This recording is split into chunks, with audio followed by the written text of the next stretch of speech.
Hi everyone. My goodness gracious. In the last 2 chapters, we learned about the perspective from the people on the ground in New York City and that they thought that the big peach was actually a bomb sent from another country. So that put them into a whole pandemonium. And then we learned about the perspective from James and his friends on top of the peach. And they were cutting the strings, the centipede was chopping them away, and all was good. But then the plane came and whoosh! All of the strings were chopped off. So now they're falling. And that's where we left off.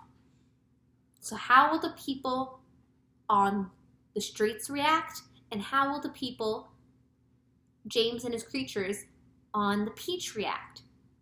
Hopefully, we'll find out. So let's start reading. Chapter 35, page 127. Round and round and upside down went the peach as it plummeted toward the earth, and they were all clinging desperately to the stem to save themselves from being flung into space.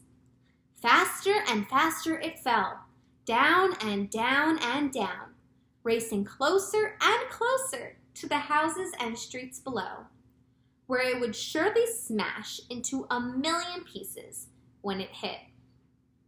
And all the way along Fifth Avenue and Madison Avenue, and all along the other streets in the city, people who had not yet reached the underground shelters looked up and saw it coming, and they stopped running and stood there, staring in a sort of stupor at what they thought was the biggest bomb in all the world falling out of the sky onto their heads. A few women screamed. Others knelt down on the sidewalks and began praying aloud. Strong men turned to one another and said things like, "I guess this is it, Joe," and "Goodbye, everybody, goodbye." And for the next 30 seconds, the whole city held its breath, waiting for the end to come. Whoa. Chapter 36, page 127. "Goodbye, Ladybug," gasped James, clinging to the stem of the falling peach. "Goodbye, Centipede. Goodbye, everybody." There were only a few seconds to go now, and it looked as though they were going to fall right in among all of the tallest buildings. James could see the skyscrapers rushing up to meet them at the most awful speed, and most of them had square flat tops, and the very tallest of them all had a top that tapered off into a long, sharp point, like an enormous silver needle sticking up into the sky. And it was precisely on top of this needle that the peach fell.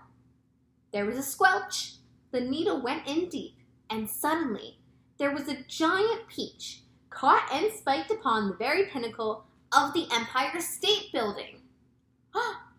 And that's the end of chapter 36. Look at this picture.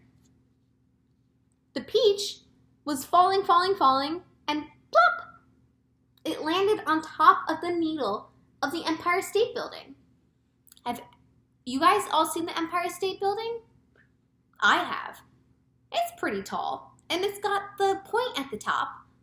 So luckily, the peach fell, and it's safe.